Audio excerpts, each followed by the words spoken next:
At least সব শেষ হলো। যখন করি মনে হয় এত কষ্ট হবে না, কখন শেষ হবে কখন শেষ হবে কখন শেষ হবে। এই কি চিকেনটা নাড়তে নাড়তে এখানে গলায় লেগে গেছিলো, জ্বলছিল। এই একটু বাবুকে একটা মিষ্টি খেলাম, আমরা একটা মিষ্টি খেলাম, মিষ্টি ঠান্ডা হয়ে গেছে। যাও মোবাইল চালাবে। দুধ জাল হয়ে গেছে, এটাতে ভাত দিয়ে করবো বলে এই জন্য হাতটা এখানে রেখে দিয়েছি। এই যে ভাতটা রেডি হয়ে গেছে, আর এই এখানে খাবো তো ঠিক হয়ে গেছে। এই ধনে পাতাটা চিকেনটা নামাবো, হয়ে গেছে। বাসন ফাসন সব মাজা হয়ে গেছে, আর শুধু খাবার খাবো, যে তারপর ওই বাসনগুলো ধুয়ে নেবো, তারপর বাবুকে একটু ঘুम पाड़ाबो। और बाबू तुमको पता नहीं जो बात कर रहे उसे टाइम बकबक नहीं करते, मैं आऊँगा तब ना मोबाइल चलाऊँगा। तुमको बोले मोबाइल लेके बैठो, जाओ चुपचाप बैठो, मैं आके चला रही हूँ, जाओ जगह पे बैठो।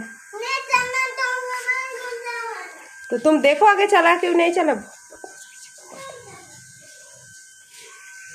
এ হয়ে গেছে চিকেনটা, জাস্ট এখনো ফোপো করছে, ভাবছি এবার ঠান্ডা করে নেবো জল দিয়ে উপরে, তারপর খুলে দেবো। চিকেন বেনে গেছে, গরম গরম চিকেন এখনও ধোয়া হচ্ছে আর ফুটছে, বুঝতে পারছো।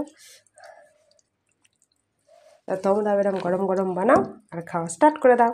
আমি এর উপর দিয়ে ধনে পাতাটা একটু দিয়ে দিচ্ছি, আমার ধনে পাতা খুব ভালো লাগে ফ্লেভারটা, শ্যামলের পছন্দ হয় না, ও বেছে বেছে বেছে বেছে বেছে বেছে খায়, অল্প একটু খায়, বেশি পড়লে বা মুখে পড়লে পছন্দ করে না। ও ধনে পাতা মুখে পড়লে ওটা বেছে ফেলেই দেয়, আর আমি যেটা খাই।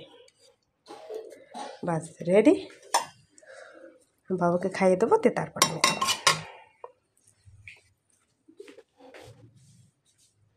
চলো আবার দেখা হচ্ছে রাত্রে, বাই।